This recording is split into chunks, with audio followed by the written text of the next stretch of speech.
Hello, good morning.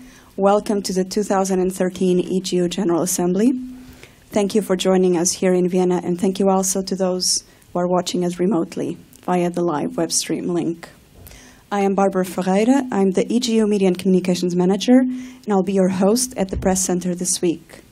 Helping me are Julia Rosen, Rebecca Summers, Julia Vogger, and Sue Voice.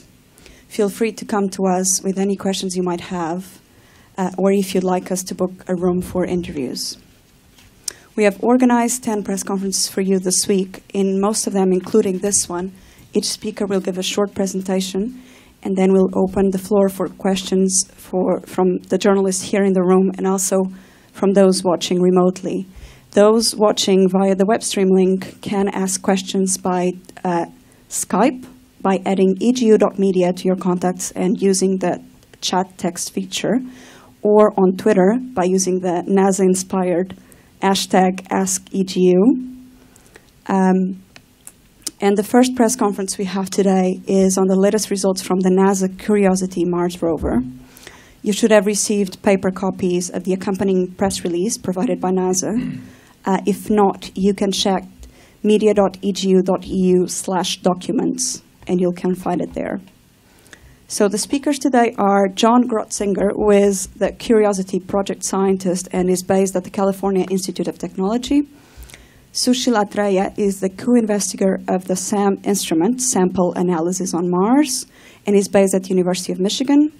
Sylvestre Maurice is the deputy principal investigator of ChemCam, Chemistry and Camera, and is based at the Institute for Research in Astrophysics and Planetology in Toulouse. Javier Gomez Elvira is the principal investigator of REMS, the Rover Environmental Monitoring Station, and is based at the Center for Astrobiology in Madrid. And Igor Mitrofanov is the principal investigator of DAN, Dynamic Albedo of Neutrons, and is based at the Institute for Space Research in Moscow. So I'll hand over to our speakers. John, please. Thank you. Thank you. So I'll just provide a little update on where we are right now with the mission on Sol 236. The science team and engineers uplinked a plan for the rover to do activities during the course of solar conjunction when we don't have any communication with the rover. And the science team is now enjoying a well-deserved break after many months of hard work. The rover will do its thing autonomously, and after conjunction, we'll downlink some data. During conjunction, it will operate the RAD and the REMS instrument as well as the DAN instrument in passive mode, and it will acquire time series data that will be useful for us monitoring the environment of Mars. We will not do any activities other than that. Leading up to it, in the last week of activities, the rover Curiosity performed beautifully. We recovered from the anomaly that took us a few weeks to sort out, but in the end, we were able to get another 2 runs from the SAM instrument, John Klein 3 and John Klein 4. John Klein 3 featured what we called a triple sample. So we took 3 times the mass that we had worked with before and put that into the rover and did pyrolysis based on that data. And John Klein 4 gave us a different run where we changed the ramp, the temperature process by which the sample is run. And that also worked very well, and you can look forward to hearing results on that in the future.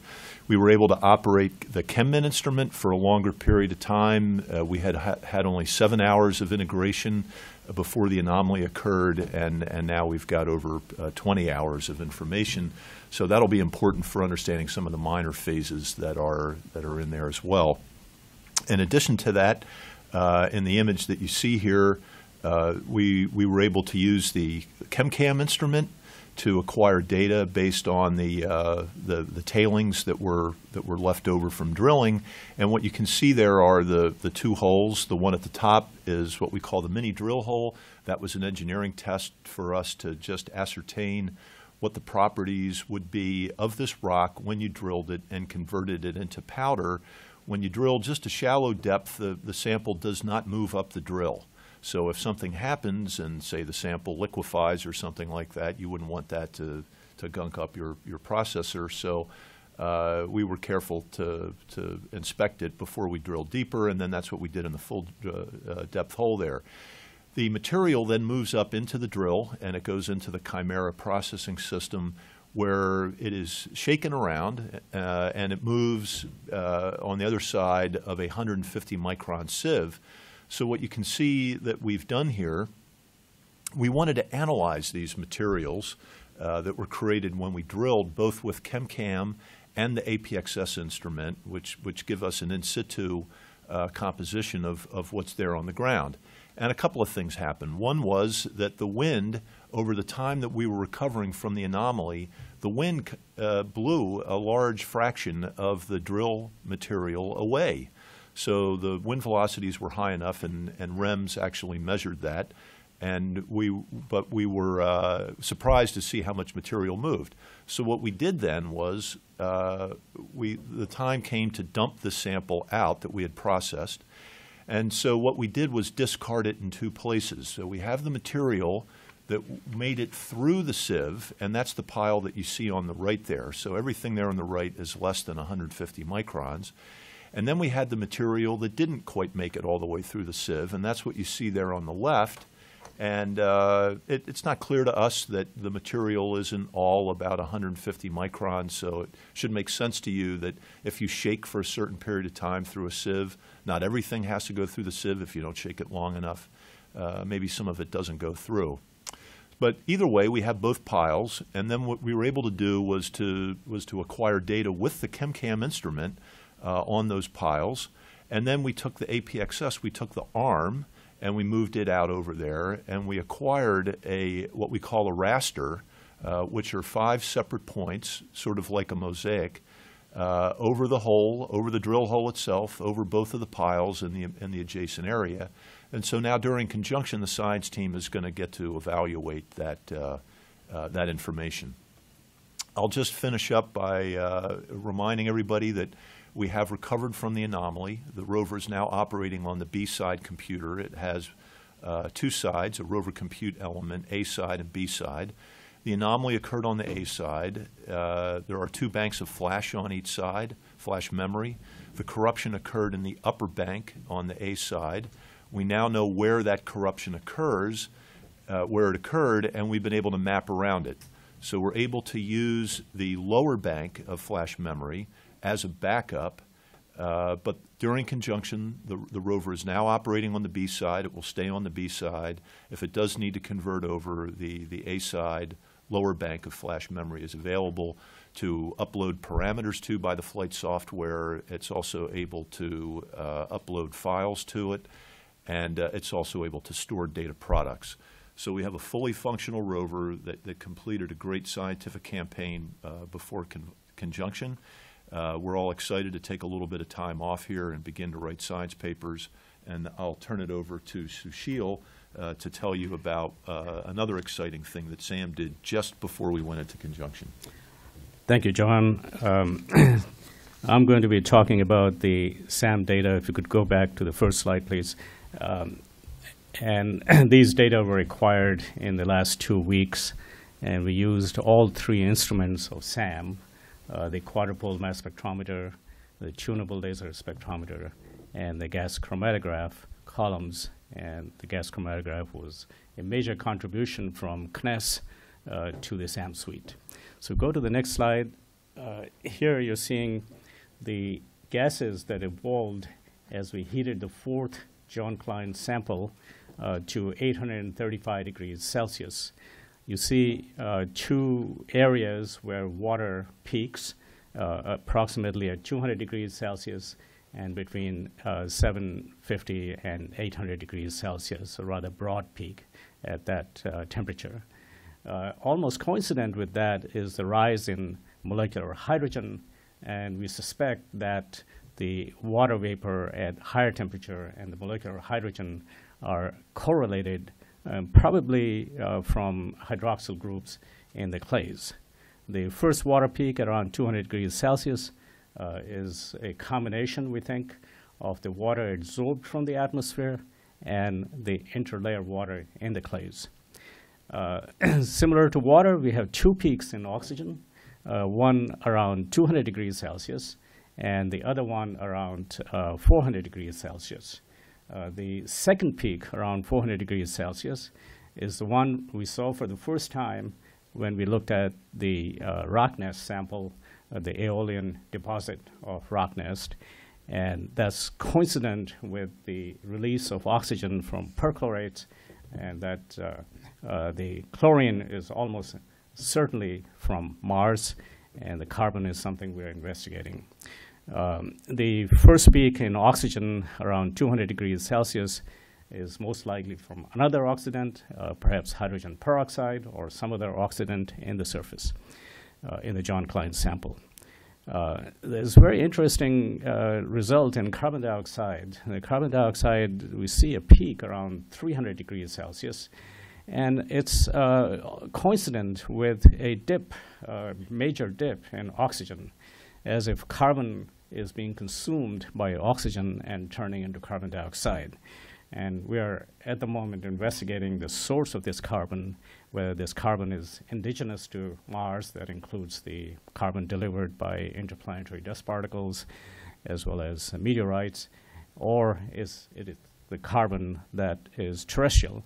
Well, we are working on that. The other regions of carbon dioxide are the release of carbon dioxide from carbonates, and then we're seeing both the oxidized and the reduced forms of sulfur, and that is peaking around 600 degrees Celsius to about 750 degrees Celsius for H2S, hydrogen sulfide. And that indicates that we have sulfates, sulfides, and sulfites in the John Klein sample. So if we can go to the next slide, please. Here, changing the gears a little bit, this is fresh data that we obtained less than a week ago. This is on the ratio of light argon to heavy argon. The light isotope is argon-36, and the heavy isotope is argon-38. And what you're seeing here is the SAM result on the right, and that result is so good that I could not even put error bars on it. The size of the error bar is less than the size of the circle, as we just nailed it. And so in comparison, we have the data from Viking back in 1976, and you see the range in the Viking data from a value of 4 for this ratio, 36 argon to 38 argon, from 4 to 7. And then you also have the comparison to the meteorites, Mars meteorites. The upper range of the Mars meteorites is close to the SAM result, and that comes from the SNCC 79001, EETA 79001 meteorite. And that is a good example of the meteorite that trapped in its glassy finds the recent Mars atmosphere. The SAM result resolves the discrepancy between the Viking and SNCC results. It's really good. And you're also seeing here a comparison to the primordial argon, which is in the Sun and Jupiter. The solar value is from the Genesis spacecraft results, and the Jupiter value is from the Galileo probe mass spectrometer, the predecessor to SAM. And those values are on the order of about 5.5. And you can see the Mars value is quite a bit lower. It's on the order of 4.2.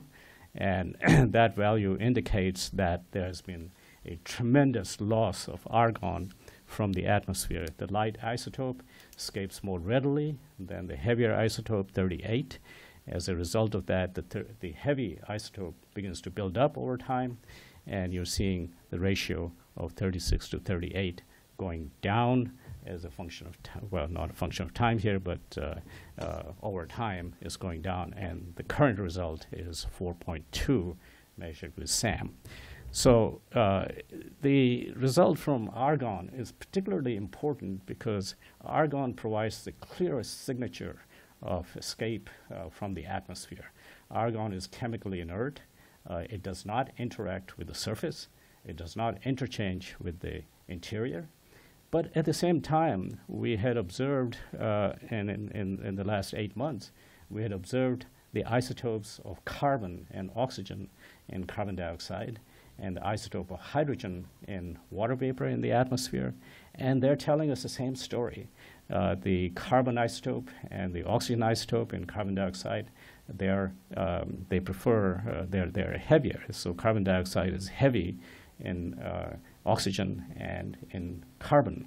That is, the loss is pointing in the same direction. That is, the atmosphere is getting lost, which is building up the heavier isotope in carbon dioxide, both for oxygen and carbon. And we're finding the same result in D2H ratio, the deuterium to hydrogen ratio, in water vapor. So taken together, the carbon, oxygen, hydrogen, and now the argon results, it's clear that there has been a tremendous loss of an atmosphere from Mars over geologic time. On the order of about 85 to 95% of the atmosphere has been lost. So in the past, Mars had a much thicker atmosphere, most likely a warmer atmosphere as a consequence, and a wetter atmosphere, which is a perfect condition for a habitable world. And so with that, I'll pass it on to Dr. Sylvestre Maurice to talk about the characterization of dust with the ChemCam instrument. Sylvestre. Thanks so much, Sushi. Well, as we all know, Mars is red. That's pretty obvious, I guess. And the red comes mostly from the iron oxide in the dust. Dust is very important on Mars, and it's everywhere. So with ChemCam, we try to give you a new insight at dust. The dust particles are very fine, very small. They're roughly 1 to 2 micron size, and we know that from atmospheric measurements. We also know that this dust, because it's so small, moves very rapidly from one place to another to the point where it's covering the entire planet. And instruments like Omega and Curiosity on orbit around Mars have seen some of the characteristics of this dust, that it contains some hydrogen. They've seen an hydration band at 3 microns. Other instruments like APXS on Mir have measured part of the composition of the dust with its instrument, but it's also a mixture of dust and soil. Well, with ChemCam, taking advantage of our laser that can pinpoint any region, I would say, around the rover, we try to study the dust. We've shot so far more than 40,000 laser shots for approximately 1,400 different points on Mars. Okay, and each time we're shooting roughly 30 to 50 shots. The first one is always dust. We've never missed that. Even on the target that we brought from Earth, our calibration target, we shot at them, there's dust on the first shot. Even on the drill hole that John was showing, that was done very recently, we shoot with ChemCam inside of the hole, and we could see dust. Dust is absolutely everywhere. That's amazing. And so it's moving very fast. But with ChemCam, we can analyze that dust. If we look at the first figure, this is a rock called Rocknest 3. On the left is before we attempt to make measurements of this rock, and now on the right is after we shot about 300 laser shots in 10 different points. We call that a raster. Well, the laser spots are very small. They're 0.5 millimeter size. But the shock wave of the laser onto the target is blowing obviously dust off, and you see over roughly 1 centimeter. So if you take the difference between after and before, you get a measurement of a rock without dust. So ChemCam is a very nice way to remove the dust, and then with that we can make passive spectroscopy of a dust-free region, which is not obvious at remote distances. If you go to the next one, this is an experiment we've done. It's shooting our own target. We brought from Earth a graphite target that is supposed to be made only of carbon. And we shot on it 50 times. Here I'm showing the first shot in blue as well as the last one in red. They're very different. We've taken some inset from different regions of different wavelengths. But you can see that everywhere the spectrum in red from the graphite is kind of poor. It's expected it should have only carbon and probably a bit of oxygen coming from the atmosphere. Well, the spectrum in blue is extremely rich. It's on the same target, but it's dust. And you see magnesium, calcium, aluminium, and so on. And you also see hydrogen. That is very important. That correlates with what has been seen from orbits. So we're working on all these numbers, and we're trying to now put together what is the unique composition of dust on Mars, including hydrogen. If we go to the next one, we try to put that dust measurement into the context of what has been seen so far in terms of rocks and soil.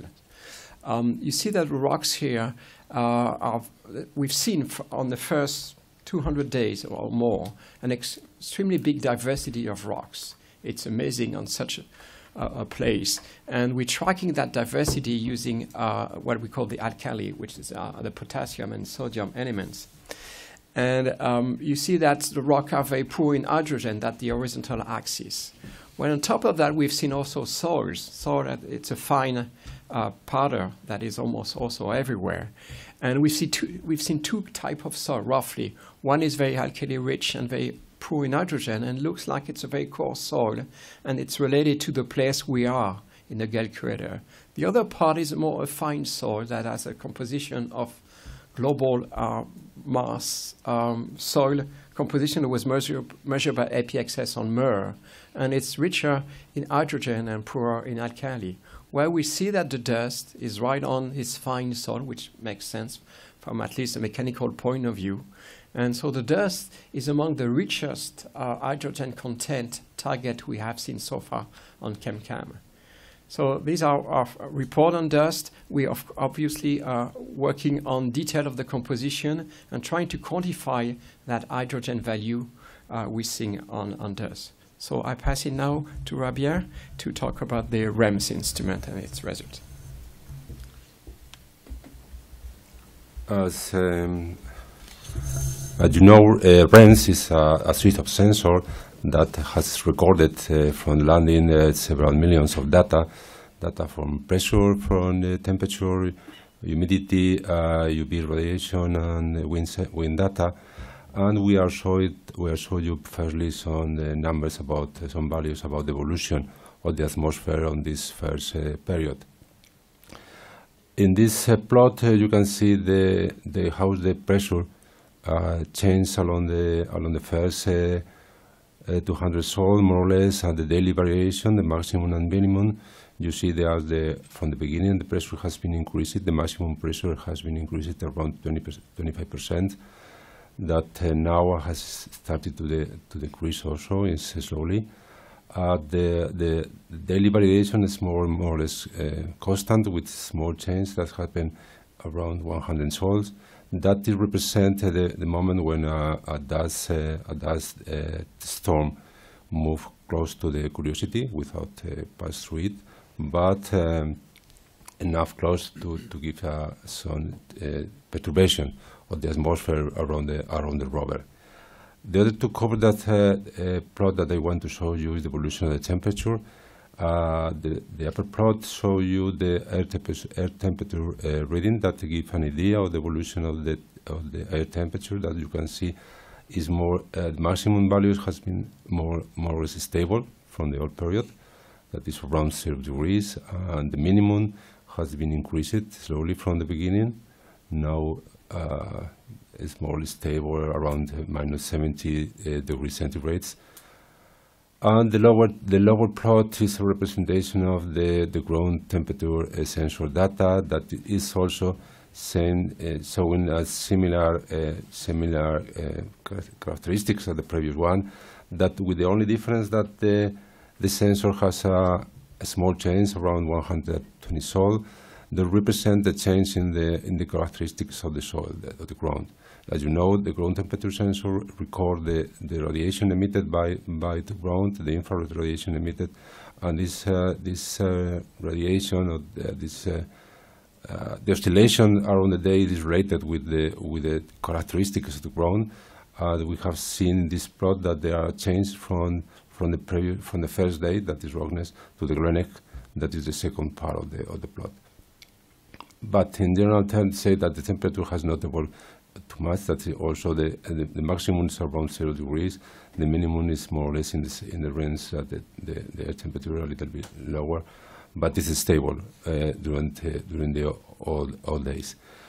Also, I want to just to focus in the next two slides in two aspects that is characteristics from Mars. One is the vortex that we know from orbiters that the Great Crater has not been detected any dust devil track at all. That is what we know from the beginning. But with the sensor, we have seen that there are some vortex activity. The sensor, the vortex is detected by or should be confirmed by different readings of sensor.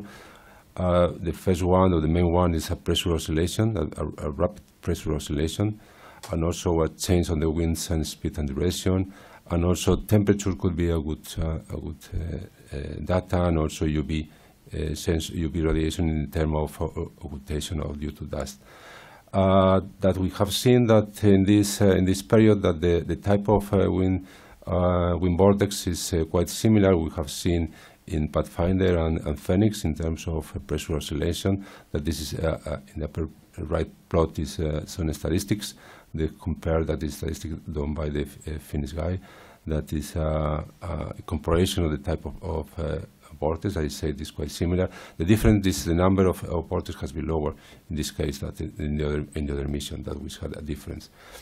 And also that we have to only, as we say that the UV is a way to know if the dust is lifted to know.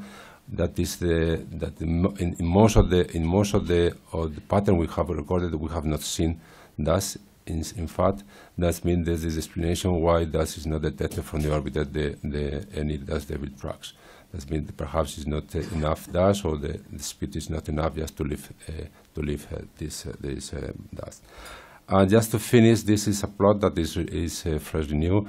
That is produced by the colleagues of the Finnish guy. That is the relative humidity evolution, and this plot you can see this evolution in the blue curves. That this sensor has under study from the beginning, because the number that is given is not comfortable for the team, and the FMI guys are working quite hard just to solve the problems. And this is the first plot that they have produced, I say. And we can see that how is the change in the relative humidity values from the beginning of the mission, and in the rockness that is in the left side of the plot. And in the right side, you can see what is the condition that in Greenock, that is a small, we have changed from 50% to 10%. This is a value that we need to evaluate and study in the context, that we need to know what is the condition, because the pressure has changed also from the first days, from the source to now. We need also to check these preliminary results with some information, and also with the mineralogy, which is the characteristics of the mineralogy, to know if they are what is that is the science that we can obtain from those data. And that's all. That now pass to Igor, that is going to talk about that. Thank you, Javier. I am representing here the team of people which is working together from US and Russian institutes which are working for space science and for nuclear science. And in my first slide, please, I would like to explain to you how the nuclear science help us to study water on Mars. We use active method when neutron generator produce a pulse of 2 microseconds energetic neutrons. The neutrons propagate to the subsurface to the depth about 60 centimeters within these microseconds, and then they diffuse to leak out, and this diffusion process takes time. And the bottom line is just time which is necessary for neutrons to leak out from the subsurface. And during this leakage process, neutrons collide with the heavy nuclei of the soil constituting elements and lose energy. So with time, energy is decreasing, and our instrument measure this albedo, this leakage of neutrons in the epithermal, just above thermal energy and in thermal energy range. And this plot on the right top just illustrate the pulse of these thermal neutrons which escape from the subsurface after about 1 millisecond travel. Next slide, please, show what happens if it is a hydrogen in the subsurface. Hydrogen nuclei are similar in mass with the neutrons.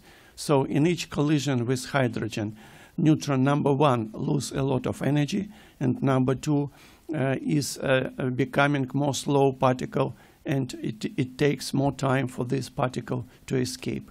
So the flux from the subsurface, which we measure in this case, will be higher, and time delay will be larger. So this is a signature of hydrogen which we use in our methodology. Next slide, please. The instrument which we have on board MSL is actually 2 units.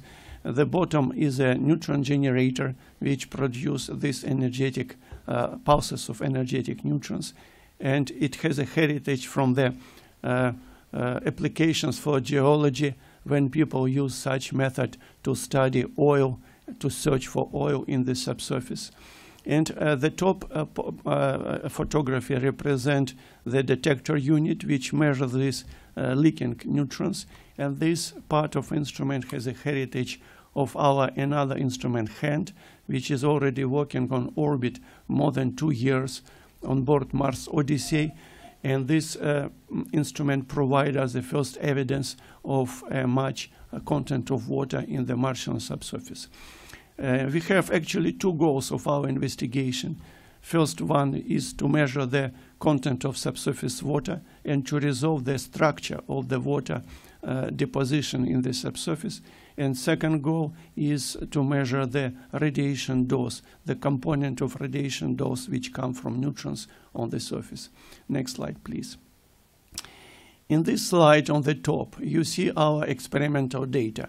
The blue curve represents how dynamic neutrons are variable when we have a pulsing neutron generator. And from point to point, you see the variation of the flux of thermal neutrons with time, which, as you remember, represent the presence of water. We also may do the measurements in so-called passive mode when we just have no pulsing generator, but neutrons are produced naturally by cosmic rays and also by RTG, which Curiosity has on board. You see that it is quite a good coincidence with these 2 profiles, but only with the passive data we will not be able to resolve the structure of water deposition in subsurface. In the bottom plot, you see the water estimation, which is the result of data deconvolution from neutrons to the content of water.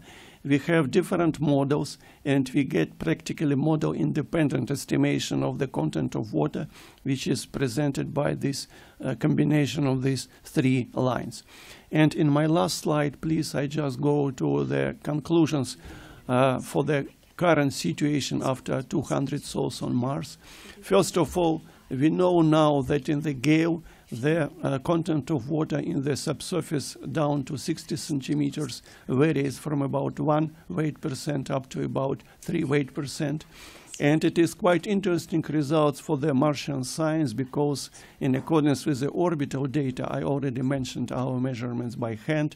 It is similar data from gamma ray spectrometer and from neutron spectrometer on board this mission, that average amount of water should be about 5%. So we will need to explain sometime the difference between soil of Gale and the soil which is visible from the orbit with a resolution scale much larger than crater. It is about 600 kilometers. Our second result is the evidence of the structure of the water in the subsurface. In about 40 cases, 40% of cases, we see that there is a different layers of the material which has a different content of water. And our result number 3 is just evidence that in the majority of cases, the top layer is drier, and the more water is in the depths, below several centimeters or 20 or 30 centimeters. But there are several cases with very high significance when we see that more wet layer is just on the top. And finally, in the current position of the rover in the Yellowknife Bay, we make a lot of measurements of the subsurface composition. It is 2 layers of material with the top layer up to 2% of water, in the bottom layer from 2 to 3% of water, and the average depth is from 5 to 20 centimeters. So this is where we are for now. Thanks.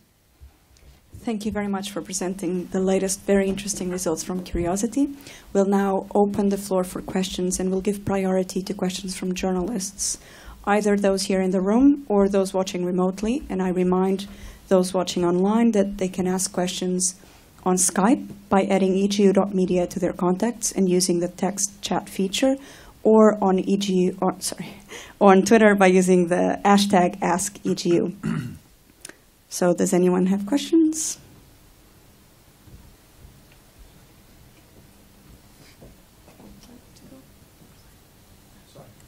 Hi, Jonathan Amos, BBC. Can I just be clear about the number of SAM runs you've done now, and also the argon measurements? I mean, what do we get from MAVEN? I mean, what is the perspective that MAVEN gives us to the measurements that SAM is making at the surface when MAVEN arrives? The answer to the first question depends on whether you're talking about the atmosphere or the solid samples.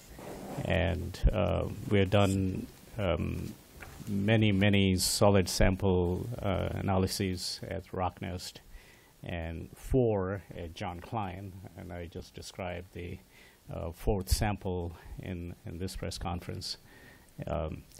In the atmosphere, we have done measurements separately with the tunable laser spectrometer, and those were done for the isotopes of carbon dioxide.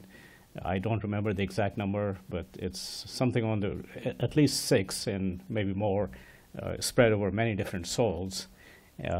And for methane, which is also measured with the tunable laser spectrometer, we have done 3 measurements. Argon, of course, is a single measurement that we just did last week using a new technique, the enrichment technique. Does that answer your question?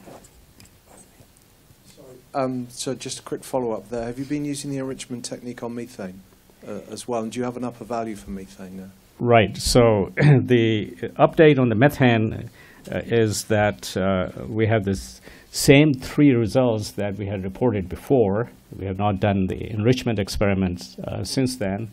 It's in the works. The update on the upper limit of methane is still an upper limit, is 2.7 parts per billion at 95% confidence level. Previously, we had reported something between 3.5 and 5 parts per billion. The enrichment experiment on methane is in the works. We are going to do that first on the test bed, and that's going to happen on the test bed. It's going to happen in the next week or so. And after that, we'll do it at Mars. MAVEN? Oh, yes, MAVEN. I'm not a MAVEN koi, so you should talk to the MAVEN people. But yeah, it's the argon results are very complementary to what MAVEN is going to do. The difference is that we are sitting on the surface of Mars, and we are monitoring the argon, amongst other things, from the surface of Mars. And MAVEN is going to be in orbit at a relatively high altitude, and they'll be looking at the escape of the gases from where it actually happens in the exosphere. So the not just the argon results, but also the isotopes of carbon dioxide and water vapor and so on and so forth. They're going to be very complementary to MAVEN. Antonio Sanchez with the Spanish news agency. 2 questions, if I may. Mr. Estrella, what can you learn from this new data on Mars atmosphere about what caused the loss and how quick this process was? And the second question, you say that once the atmosphere was rich enough to accommodate life, and the remaining conditions are still there to keep the situation to still accommodate any kind of life? That's a good question. First, just to clarify, I did not say that it was life. It was most likely habitable. The conditions were probably right for habitability on Mars at that time. In terms of the time scale over which the escape occurred, the argon isotope ratios and the carbon dioxide isotope ratios and the hydrogen isotope ratios from water vapor, this process has been going on over a geologic period of time. So we're talking about last 4 billion years almost, and it's a gradual process of escape from the upper atmosphere of Mars. Prior to that, there was also removal. We believe there was a removal of massive atmosphere of Mars, but that's a different process, and you don't see that here because that history has vanished. But what you're seeing here is what happened in the last 4 billion years. The origin of this process of losing the atmosphere, what caused this process? What caused it is? Yeah, that's a very good question. So Mars is still pretty massive, and you have two forces acting. One is the force of gravity, which tries to keep things down, and the other forces are temperature, which can remove things from the upper atmosphere, or another process. So since Mars is not really like a comet, it can still hold on to heavy things like argon and xenon and krypton and carbon dioxide. But water vapor, which gets into the stratosphere and breaks down into hydrogen and oxygen, the hydrogen can escape easily with the temperature effect alone, because in the upper atmosphere, the temperature is large enough to provide the kind of kinetic velocity, if you would, the speed, to hydrogen atoms for them to be able to escape from the upper atmosphere. But when it comes to heavier things like argon or other heavy things, then another process needs to be at work because the temperature is not high enough to overcome the pull of gravity. And that process is sputtering from the upper atmosphere, in which you actually have the ions, like oxygen ions, which get accelerated in the solar wind, and then they impact things like argon and other things, and give it high velocity for them to be able to escape from the atmosphere. So that's a different process than the one for hydrogen. So there are processes of thermal escape and processes that involve charged particles, and that is the sputtering process. Second question was, do you think that the remaining atmospherical conditions still offer the possibility of accommodated life? Well, the current atmospheric condition is such that the atmosphere is thin. The surface is getting bombarded by the UV and the cosmic rays. But we cannot say anything about the subsurface. I mean, if there's any possibility of liquid water in the interior, then it could still be habitable. And the SAM data are not in a position to say anything about that at this time. But John, do you want to add something to that?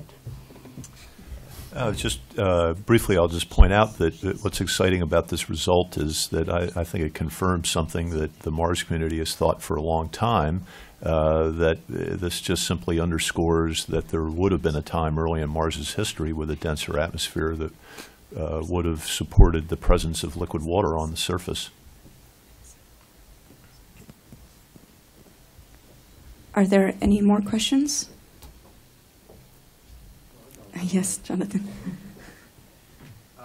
John, can I just pick you up on that? I mean, there are some suggestions from the modelling that the pressure wasn't sufficient to maintain that water there for very long. I mean, even if it was there in abundance, it would have been boiling away. I don't know if that is changing with some of the results that we're getting from Curiosity.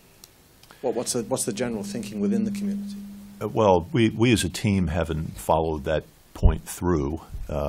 in the context of our own observations. But I suspect there's enough margin there that when you come down to it and you look at the geological evidence, which we're highly focused on, it's entirely imaginable that at Yellowknife Bay, where we see these mudstones and we see the textures that indicate stratification, it's kind of hard to imagine that would be preserved if the mud was boiling, if the water in the mud was boiling. So it's a qualitative argument, but it just doesn't seem like we have to do anything special other than just find a reason to have a denser atmosphere and have the water be stable for some period of time. Yeah, okay. Well, I just wanted to ask about the REMS results. The flattening in the pressure now, this is just a seasonal thing. We're about to go over. Can you explain what's happening? Yeah, this is the point when the planet is in the perihelion. That is the point more close to the sun. That means that is the point when is the maximum pressure. That is a seasonal fat. Okay, and the trip in the temperature at about 120 sols, this is just reflective of the fact that you've gone into this area that has this different thermal inertia. Yeah, this is right. This is a different condition of the. This is driven by the inertia, the inertia of the ground, thermal inertia of the ground. That we have seen there are two different materials in these two areas. Okay, and how many dust devils do you think have been close to the rover? How many?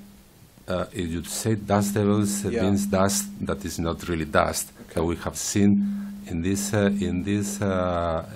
period from the first 100 sols.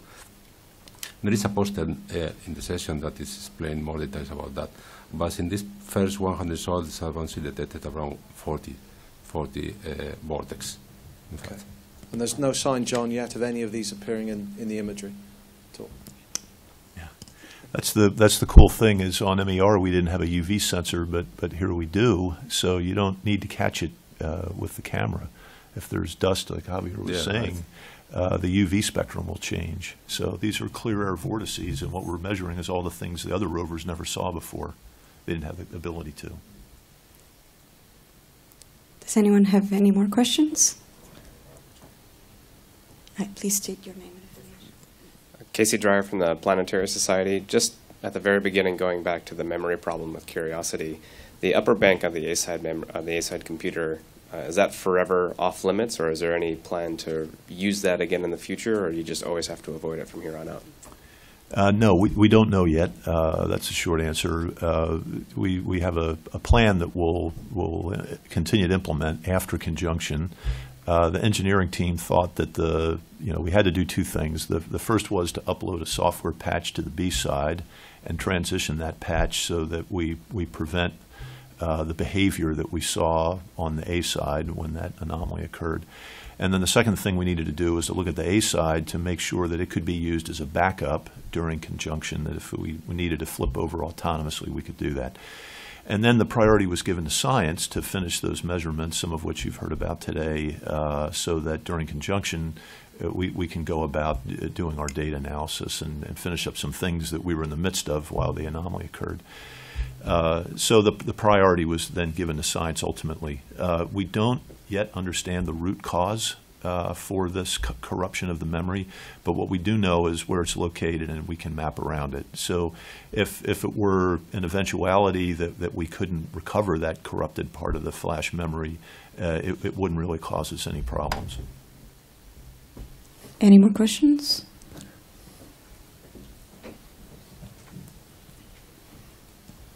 Hi. I've got a question from a colleague at Imperial College. After the primary mission is complete, where will Curiosity rove on to next? Well, we'll.